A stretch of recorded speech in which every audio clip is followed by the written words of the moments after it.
Commander Jake Morrison pressed his hand against the cold metal wall of the bridge, and the stars outside looked normal enough, but he knew better. Beyond those distant lights waited something that had broken the courage of every alien race in the galaxy. The void sector stretched out before them like a hungry mouth, ready to swallow another ship whole. "Sir, we're getting another warning signal from the Zephyrian station," said Lieutenant Sam Rodriguez from his position at the communications desk. His voice carried the weight of dozens of similar messages they had received over the past week. Jake walked over to the main viewing screen. The image showed empty space, but the sensors told a different story. Energy readings flickered and danced across the display in patterns that made no sense. Temperature readings jumped from absolute zero to impossible heat and back again. It was as if the very fabric of space was broken in that region. "What do they say this time?" Jake asked, though he already knew the answer. Sam looked down at his screen and read the message aloud. "Commander Morrison, the Zephyrian High Council strongly advises against your planned expedition into the Void Sector.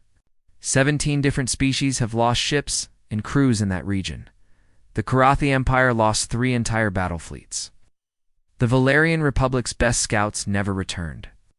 Even the Nexus Collective declared the area forbidden after losing their flagship. Please reconsider this mission." Dr. Lisa Kane looked up from her science station. She had been studying the data from previous expeditions for weeks, trying to find some pattern in the failures. Her brown hair was pulled back in a simple ponytail, and her eyes showed the strain of too many late nights spent analyzing sensor readings. "The interesting thing is that every species failed in a different way," she said, walking over to join Jake at the main screen. "The Karathi ship simply stopped transmitting. The Valerian scouts sent back reports of system failures before going silent. The Nexus Collective flagship transmitted a distress signal about impossible energy readings, then nothing." Lieutenant Commander Ben Carter stood near the navigation console, his arms crossed over his chest. He had been quiet during most of the briefings, but Jake could see the worry in his eyes. Ben had served with Jake for 5 years, and they had been through dangerous situations before. But this was different. This time, they were heading into a region that had defeated every other intelligent species in the galaxy. "Captain Foster wants to see all senior officers in the briefing room," Ben said. "She just received the final communication from the Galactic Council." Jake nodded and followed Ben toward the briefing room. The corridors of the UES horizon were clean and well lit, but they felt different now that they were so close to the Void Sector. The normal sounds of the ship seemed muffled, as if the very air was holding its breath. Captain Amy Foster stood at the head of the briefing table when they entered. She was a small woman with short blonde hair and sharp blue eyes that missed nothing. She had commanded 3 different ships during her career, and Jake had never seen her look uncertain about anything. Today, however, her expression was serious. "Galactic Council has sent their final warning," she began, without waiting for everyone to sit down. "They're not just advising against this mission anymore. They're formally requesting that Earth abandon the expedition entirely. The message is signed by representatives from 47 different civilizations." She activated the holographic display in the center of the table. The image showed a 3-dimensional map of the local sector with the void region marked in dark red. It looked like a wound in space itself, a dark stain that spread across several star systems. "The Alterian Federation has offered to share their deep space exploration data with us if we agree to stay away from the void. The Century Trade Alliance has promised favorable shipping contracts. Even the usually quiet, ethereal collective has sent a message warning us about the dangers." Chief Engineer Paul Adams leaned forward in his chair. He was a big man with thick arms and calloused hands from years of working with machinery. "Kind of ship failures are we talking about? I've read the reports, but most of them are incomplete." Dr. Kane activated her data pad and shared her analysis with the group. "The pattern is consistent across all species. Ships enter the void sector and immediately begin experiencing system failures. Navigation computers crash. Communication arrays go dead. Life support systems start failing. But here's the strange part. It's not random. The failures always happen in the same order, as if something is deliberately shutting down their technology. Could it be some kind of weapon? Asked Sam Rodriguez. Maybe an automated defense system left behind by an ancient civilization? That's what everyone thinks at first, Lisa replied. But the failures are too specific. A weapon would just destroy the ships. This is different. It's like something is testing them, seeing how they react when their technology stops working.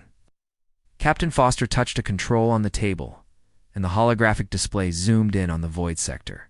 The region looked completely empty, but Jake could see the faint traces of energy readings that marked the locations where ships had been lost. Earth Command has made their decision, Foster said quietly. We're going in, the other species in. The galaxy have accepted that the void sector is off limits. They've built their trade routes around it, planned their expansion to avoid it.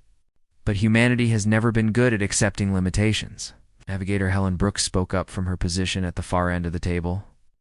She was young, maybe 25, with red hair and green eyes that always seemed to be calculating distances and trajectories.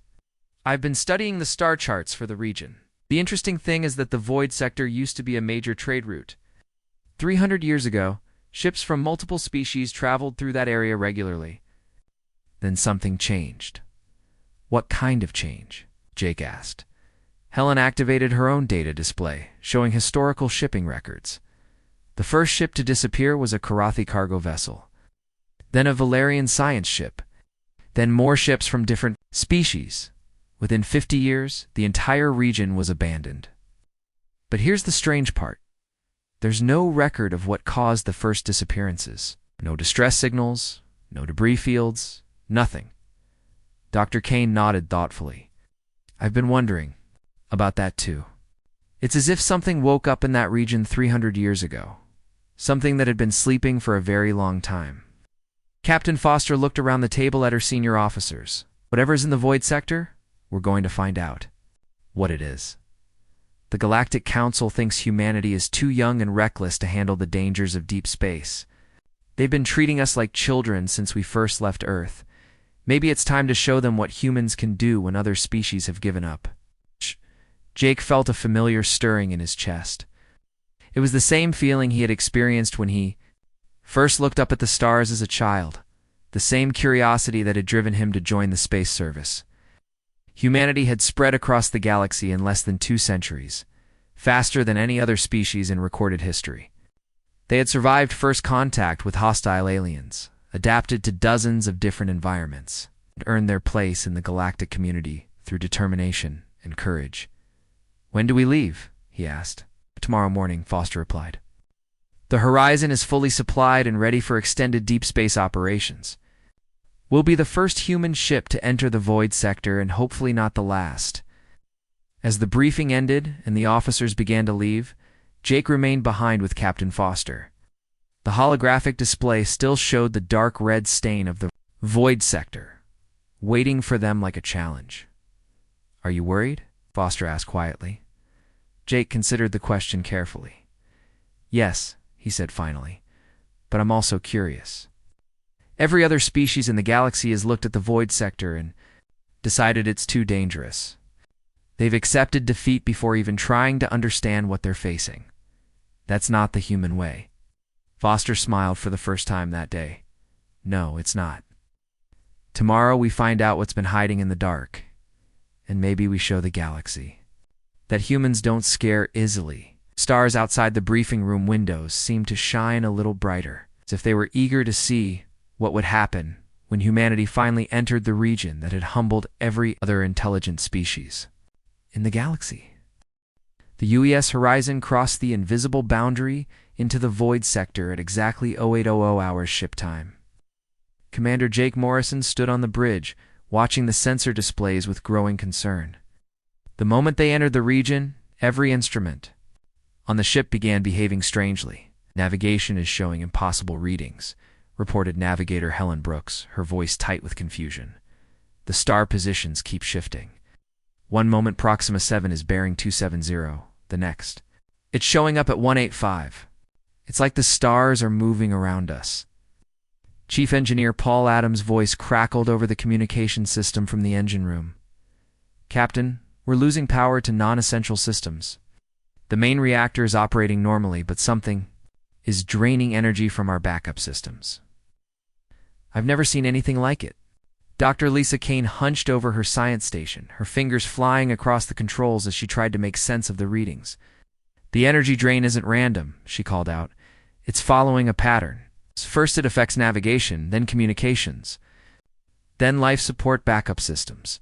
It's like something is testing our ship piece by piece. Captain Amy Foster moved to the center of the bridge, her calm voice cutting through the growing tension. All stations report status. Communications are failing, said Lieutenant Sam Rodriguez.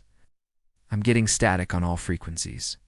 The signal to Earth Command just cut out completely. We're on our own out here. Jake felt a chill run down his spine. This was exactly how the other expeditions had started to fail.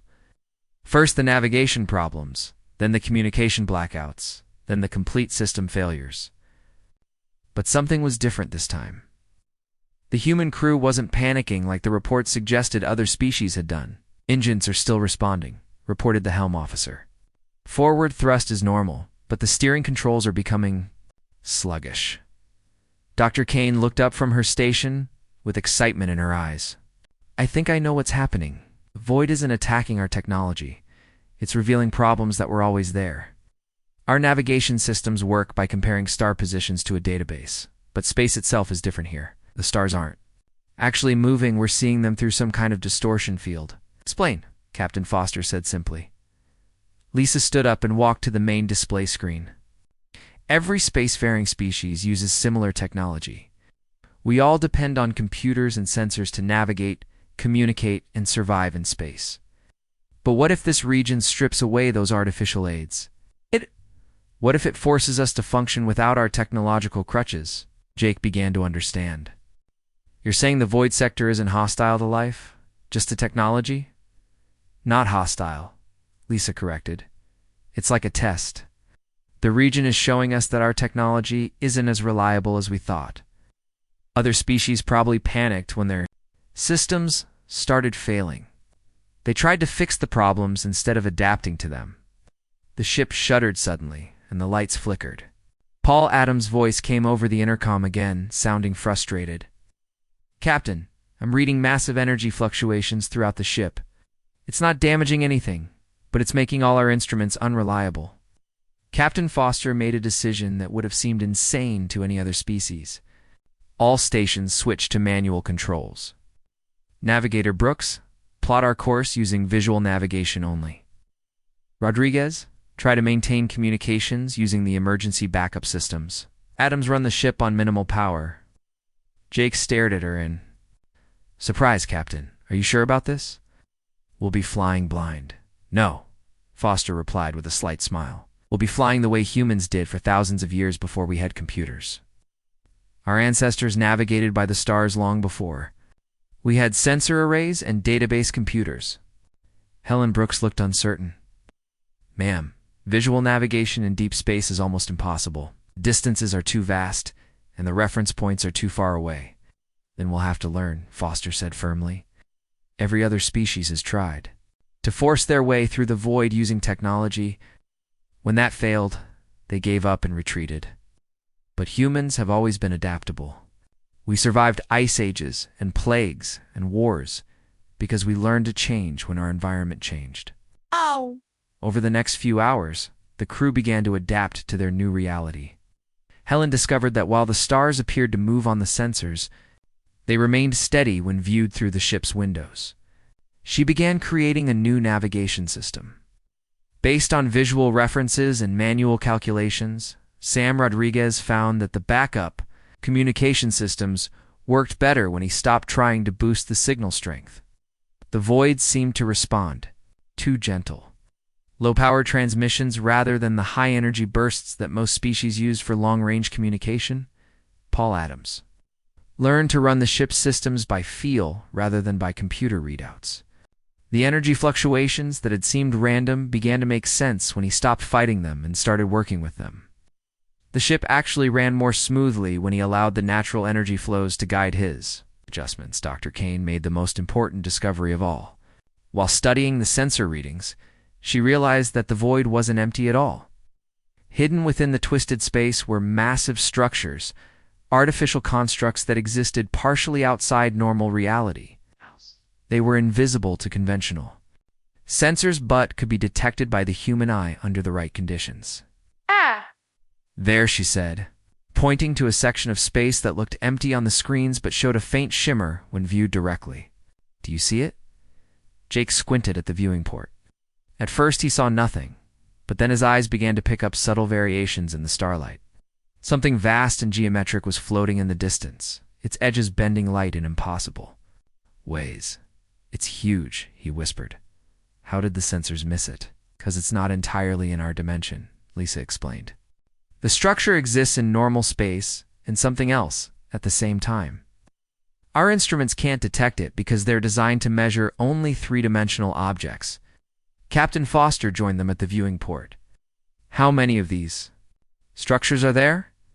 Lisa consulted her modified readings. Dozens, maybe hundreds. They're arranged in some kind of pattern, like a network or a web. And they're all connected by streams of energy that our sensors can't detect. What? Growing sense of wonder? This is why other species failed. They were so focused on their malfunctioning technology that they never looked outside their ships. They never saw what was actually there. As the horizon continued deeper into the void sector, the crew began to notice other changes. The ships. Artificial gravity seemed more stable. The air recycling systems worked more efficiently. Even the food from the replicators tasted better. It was as if the void was rewarding them for abandoning their dependence on complex technology. Captain, Helen called out from the navigation station. I'm detecting something ahead. It's not showing up on sensors, but I can see it through the viewing port. Foster moved to look where Helen was pointing. In the distance, a structure unlike anything in human experience floated in the void. It was crystalline and organic. At the same time, its surface covered in patterns that seemed to shift and change as they watched. It's beautiful, Sam whispered from his position at the communications console. And huge, Paul added, his voice filled with awe. That thing must be the size of a small moon. Dr. Kane checked her readings again. I'm getting energy signatures from it. Not the chaotic fluctuations we've been experiencing, but something. Organized. Almost like a signal. Jake felt his heart racing. Are you saying it's trying to communicate with us? Maybe, Lisa replied. Or maybe it's been waiting for someone to get this far. Someone who could adapt to the void instead of fighting. Captain Foster made another decision that would have terrified any other species. Set course for the structure. We're going to investigate, Captain Ben Carter said quietly. This is where all the other expeditions were lost. The energy readings from that structure matched the last transmissions from the Karathi fleet. Foster nodded grimly. I know, but we're not the Karathi. We're human. And we've already proven that we can succeed where others have failed. As the horizon approached the mysterious structure, Jake couldn't shake the feeling that they were about to discover something that would change humanity's place in the galaxy forever. The void sector had tested them, and they had passed the first challenge. Now they were about to face whatever had been waiting in the darkness for 300 years. The crystalline structure grew larger as the UES horizon approached, its surface reflecting starlight in patterns that hurt to look at directly. Commander Jake Morrison stood beside Captain Amy Foster at the main viewing port, both of them staring. It's something that shouldn't exist according to every law of physics they knew. It's not solid, Dr. Lisa Kane reported from her science station. At least, not entirely. The structure seems to exist in normal space and somewhere else at the same time. My instruments are picking up energy signatures from dimensions we can't even measure. Chief Engineer Paul Adams joined them on the bridge, wiping grease from his hands with a dirty cloth. The ship's systems are responding better now. It's like whatever is affecting our technology is getting weaker as we get closer to that thing. Or maybe we're getting better at working with it, suggested navigator Helen Brooks. She had been plotting their course using only visual references for the past 6 hours, and her confidence was growing. I think the void isn't trying to hurt us. It's trying to teach us something. Captain Foster activated the ship's external cameras and focused them on the structure.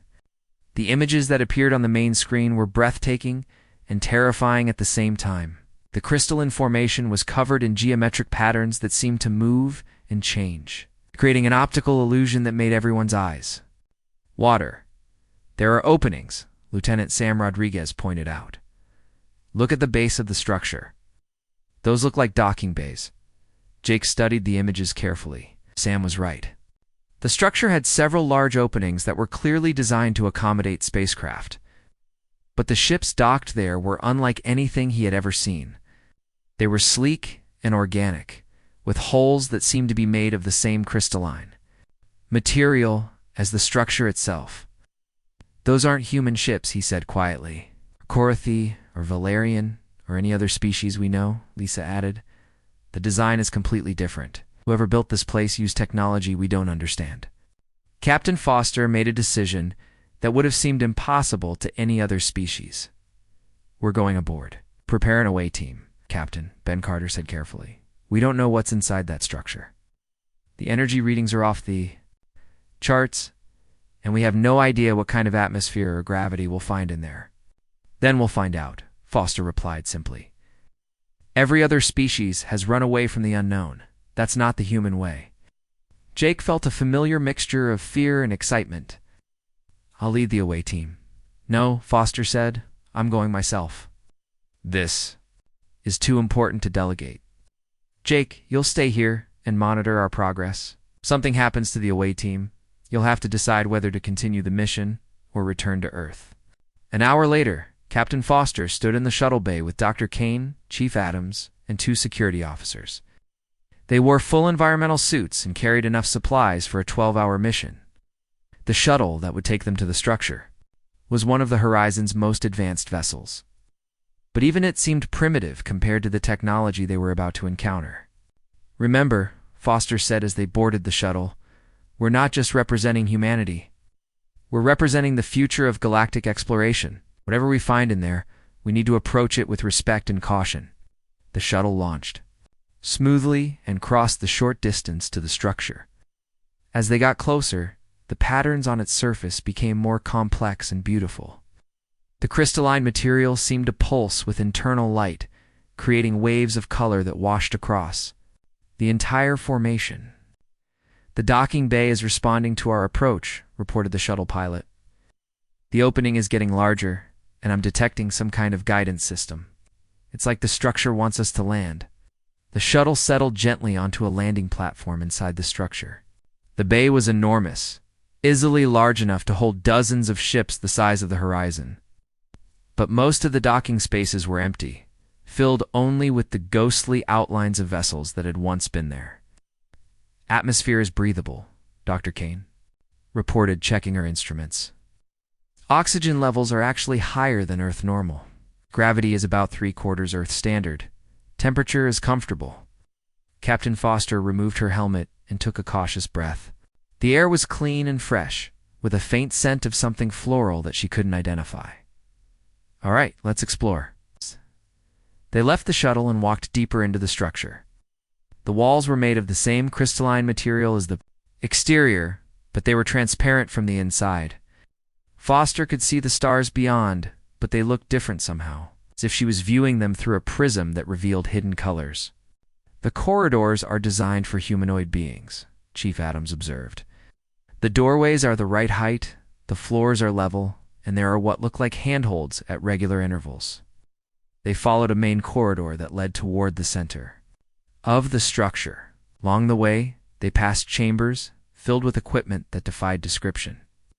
Some rooms contained floating geometric shapes that rotated slowly in midair. Others held pools of liquid that glowed with soft light. Everything was beautiful and mysterious. "This place is ancient," Dr. Kane said, running her hand along one of the walls. "The construction techniques are far beyond anything we've seen from any current galactic civilization. But it's not abandoned. Someone or something is maintaining it." They reached a large central chamber that took Foster's breath away. The room was circular and enormous, with a domed ceiling that showed the stars outside. But the most amazing feature was the collection of preserved specimens arranged around the room like a museum display. "These are the crews of the lost expeditions," Jake's voice came through their communicators from the horizon. The Korathi, the Valerians, all of them. They're perfectly preserved. Foster approached one of the displays. Inside a transparent crystal case was a Korathi warrior, its reptilian features frozen in an expression of terror. The creature was perfectly preserved, down to the smallest detail of its scaled skin and the insignia on its uniform. "They're not dead," Dr. Kane said, studying her readings. "The life signs are faint, but they're there. They're in some kind of suspended animation." A voice spoke from everywhere and nowhere, filling the chamber with words that somehow translated themselves directly into their minds. "Welcome, humans. We have been waiting for you."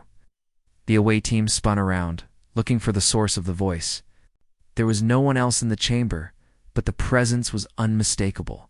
Something vast and ancient was speaking to them. "We are the architects," the voice continued. "We built this place as a test for those who would inherit the galaxy. Many species have tried to pass through the void, but all have failed until now." "What happened to them?" Foster asked, gesturing toward the preserved beings. "They were tested and found wanting," the architect replied. "Each species that entered the void was given the same challenge.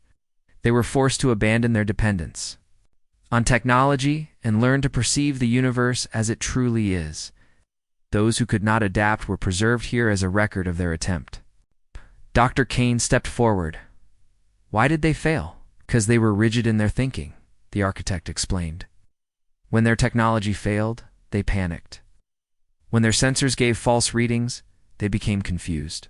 When their computers stopped working, they felt helpless. They could not conceive of existence without their artificial aids." "But humans are different," Foster said, beginning to understand. "Yes," the architect confirmed. "Humans possess a unique quality that other species lack. You adapt. When your technology fails, you find new ways to accomplish your goals. When your sensors are unreliable, you trust your instincts. When your computers stop working, you rely on your natural intelligence." Chief Adams looked around the chamber with new understanding. This whole place is a test. The void sector, the system failures, the energy readings that don't make sense. You're testing whether species can function without depending entirely on technology. "Precisely," the architect said. "The galaxy is vast and full of dangers that technology cannot solve. Only a species that can adapt and overcome will be able to explore the deepest mysteries of the universe." The voice paused, and Foster felt a sense of anticipation filling the chamber. "You have passed the first test, humans. But there are greater challenges ahead. Are you prepared to face them?" Foster looked at her team, seeing the determination in their eyes. "We're ready." "Then follow me," the architect said. "It is time to show you what lies beyond the void." The walls of the chamber began to glow, and new passages opened that led deeper into the structure. Foster led her team forward, knowing that they were about to discover something that would change humanity's understanding of the universe forever. The architect led Captain Amy Foster and her team through corridors that seemed to shift and change as they walked. The crystalline walls showed images of distant galaxies and star systems that no human had ever seen. Dr. Lisa Kane kept checking her instruments, but the readings made no sense according to normal physics. "The structure is bigger inside than outside," she reported quietly. "That should be impossible, but we've been walking for 20 minutes and we haven't reached any outer walls." Chief Engineer Paul Adams nodded grimly. "The gravity keeps changing. Too, sometimes I feel lighter, sometimes heavier. It's like we're moving through different zones of space-time." The architect's voice filled their minds again. "You are experiencing reality as it truly exists, without the filters of your technology. Space and time are not fixed. They bend and flow like water. Your species has the rare ability to perceive these changes without losing your sanity." They entered a new chamber that was unlike anything they had seen before. The room was filled with floating platforms connected by bridges of pure light. Each platform held what looked like a control station, but the interfaces were made of the same flowing energy that formed the bridges. "This is where you will learn to navigate the true pathways of the galaxy," the architect explained. "The void sector you traveled through is just one small part of a vast network that connects every corner of the universe. These passages have been hidden from immature species for millions of years. Captain Foster approached one of the control stations. The interface looked alive, with streams of light that pulsed and moved like living tissue. "How do we operate it?" "Not with your hands," the architect said. "Your species has developed something that others lack. You can perceive quantum fluctuations at a level below conscious thought. You call it intuition, but it is actually a sensitivity to the fundamental structure of reality." Dr. Kane felt drawn to one of the platforms. As she stepped onto it, the energy interface responded to her presence. The streams of light began to move faster, forming patterns that seemed familiar, even though she had never seen them before. "I can feel it," she said with wonder in her voice. "It's like the controls are responding to my thoughts, but not my thoughts exactly. Something deeper. Your subconscious mind can process quantum information that your conscious mind cannot understand. This ability evolved in humans during your long development on Earth. Other species developed advanced technology too, replaced their natural instincts. Humans learned to trust their intuition." Chief Adams joined Lisa on another platform. The moment his feet touched the surface, he felt a connection to something vast and complex. It was like suddenly understanding. A machine that he had never seen before, knowing exactly how it worked without being able to explain why. "The pathways through space," he said slowly. "I can see them. They're not like normal space travel. They fold reality, bringing distant points together." Captain Foster stepped onto the central platform. The interface there was more complex than the others, with streams of energy that connected to every other station in the chamber. As soon as she made contact, her mind was flooded with information about the hidden network that connected the galaxy. "There are thousands of these passages," she said, her voice filled with awe. "They connect every major star system, every important world. Travel that takes months using normal, faster-than-light drives could be completed in minutes using these pathways." "Why were they hidden?"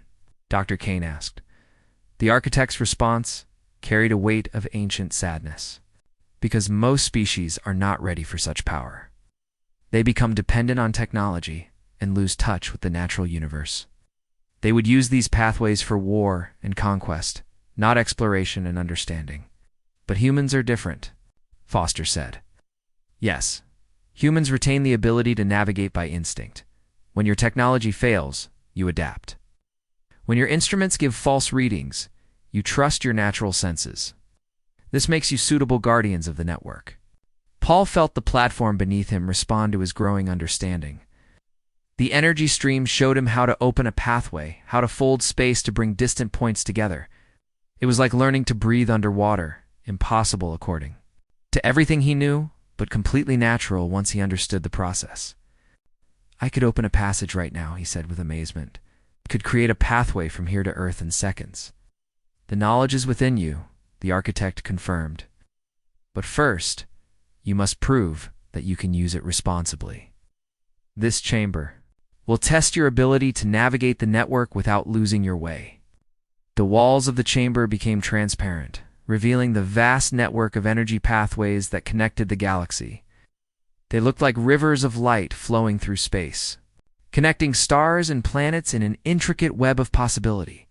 But some of the pathways were dark, their connections broken or corrupted. "What happened to those passages?" Foster asked. "They were damaged by species that tried to force their way through using technology instead of understanding," the architect explained. "The network is delicate, responds to consciousness and intent, not brute force. Those who try to control it through machines often destroy the very pathways they seek to use." Dr. Kane began to understand the true scope of what they were being offered: to restore the damaged pathways and guard them from further harm. "More than that," the architect said. "We want you to teach other species how to use the network properly, to show them that there is a better way than relying on technology alone." Captain Foster felt the weight of responsibility settling on her shoulders. This was bigger than first contact with an alien species. This was about becoming the guardians of galactic civilization itself. "The other species," she said. "The ones that failed the test. Could they learn if we taught them?" "Some might," the architect replied. "Those are willing to abandon their rigid dependence on technology and open their minds to new possibilities. But it will not be easy. Many species see their technology as a sign of superiority, but they will not want to admit that there is something they cannot understand or control. Paul began experimenting with the interface, learning to feel the flow of energy through the network. It was like conducting an orchestra made of pure space and time.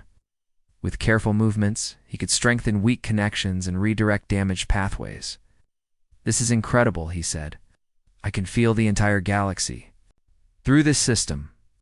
Every star, every planet, every ship, traveling through space. It's all connected." "Now you begin to understand," the architect said with satisfaction. "The universe is not empty space filled with isolated objects. It is a living system where everything is connected to everything else.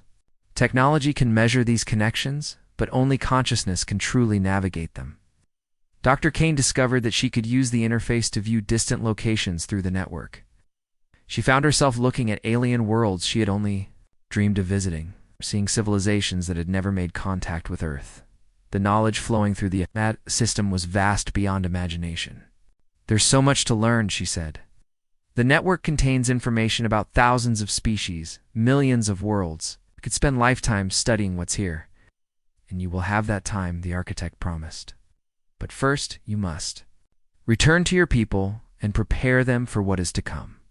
The network will only accept humanity as its guardians if your entire species proves worthy of the responsibility." Captain Foster felt the platform beneath her feet pulse with energy. She could sense the pathway that would take them back to the horizon, back to normal space where the rest of her crew was waiting. But she could also feel the vast network stretching out in all directions, offering unlimited possibilities for exploration and discovery. "How long do we have to prepare?" she asked.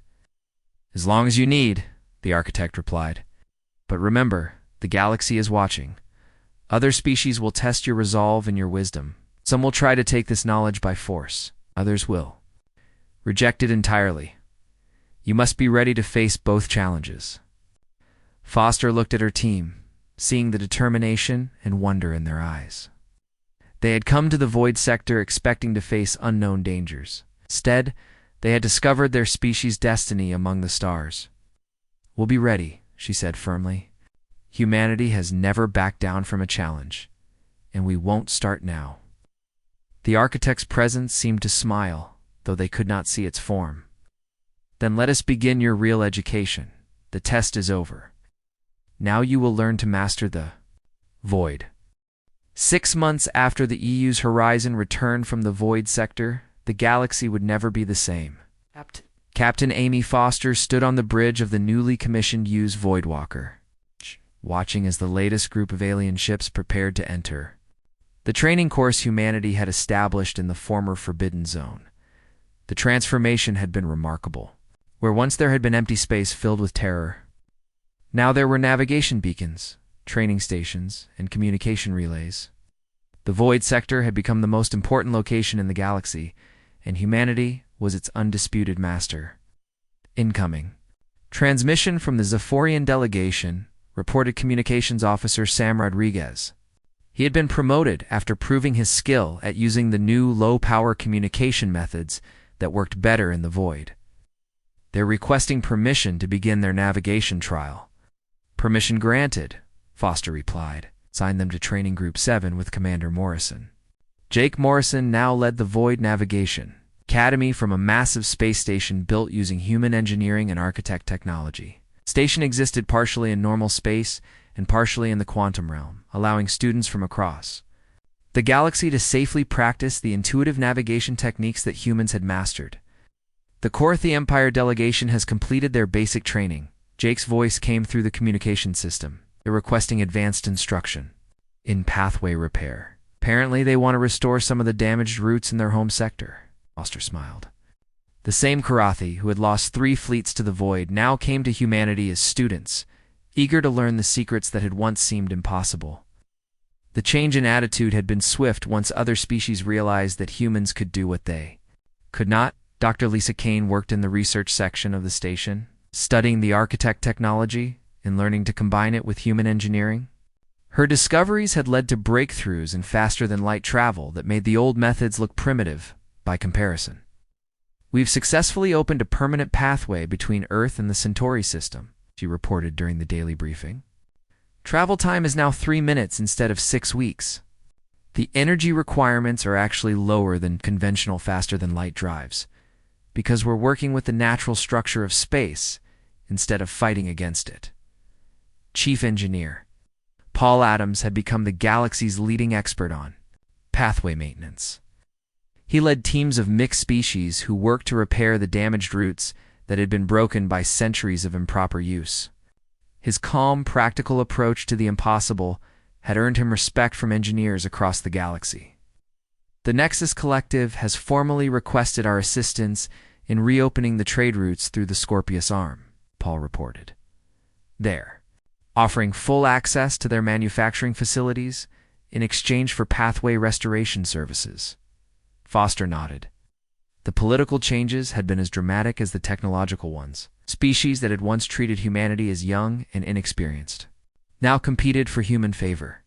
Earth had become the most important world in the galaxy almost overnight. Navigator Kellen Brooks had established the new charts and maps that allowed safe travel through the network. Her visual navigation techniques had been adapted by dozens of species, though none could match the natural human ability to perceive quantum fluctuations. The Altarian Federation wants to establish a permanent embassy at the Academy, Helen reported. They're also requesting that we train their best navigators in the advanced techniques. The changes went beyond politics and technology. The entire galactic community had been forced to reconsider their assumptions about intelligence and civilization. For centuries, they had believed that technological advancement was the only measure of a species' worth. But humanity had proven that natural ability and adaptability were equally important. Sir, we're receiving a priority transmission from Earth Command, Sam announced. Foster activated the main screen. Admiral William Parker, the head of Earth Space Forces, appeared in the holographic display. He looked tired but pleased. The expression of a man who had seen his species rise to unexpected heights. Captain Foster, I wanted to congratulate you and your crew personally, Parker said. The Galactic Council has formally recognized humanity as the Guardians of the Void Network. We've been granted permanent authority over all pathway operations and training programs. Foster felt a surge of pride. The same Galactic Council that had warned them away from the Void sector now depended on humanity to maintain the galaxies.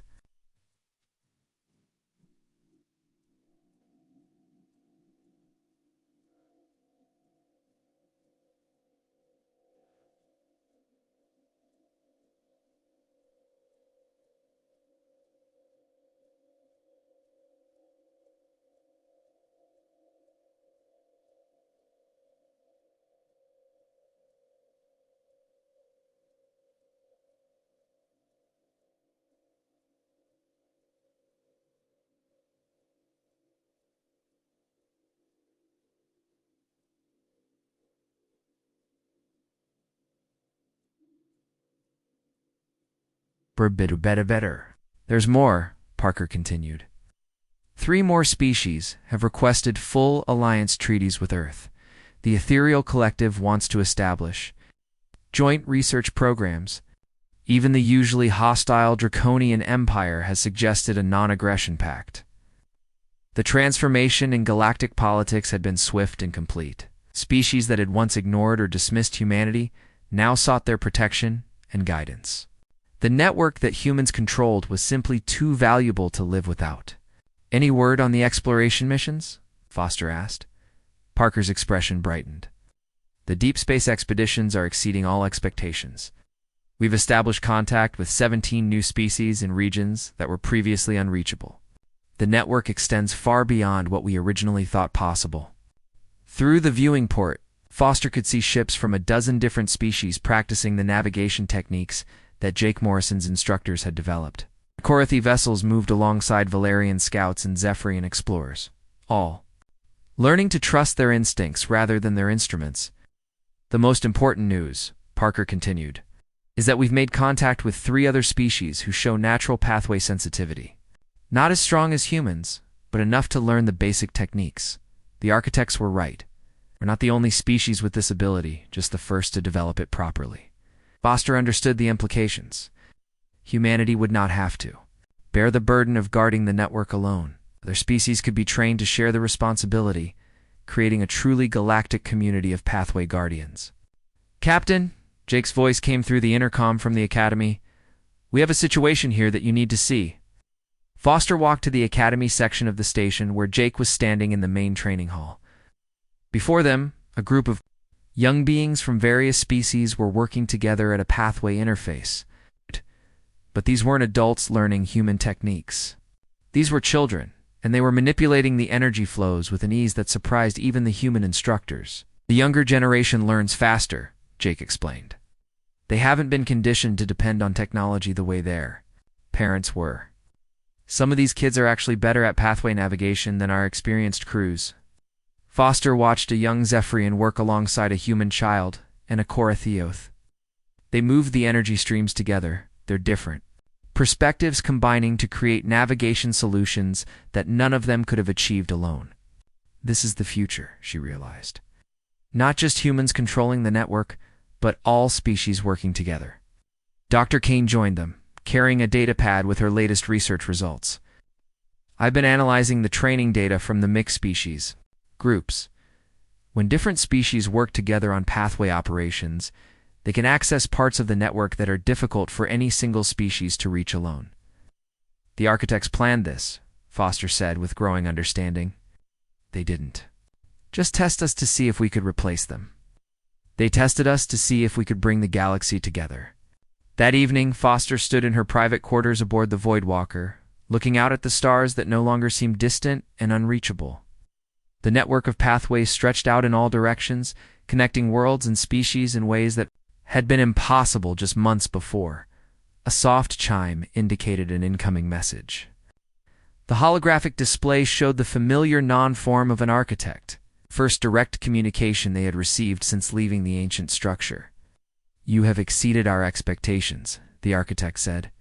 "Humanity has not only mastered the network, but has begun to fulfill its true purpose. The galaxy is no longer divided by distance and fear.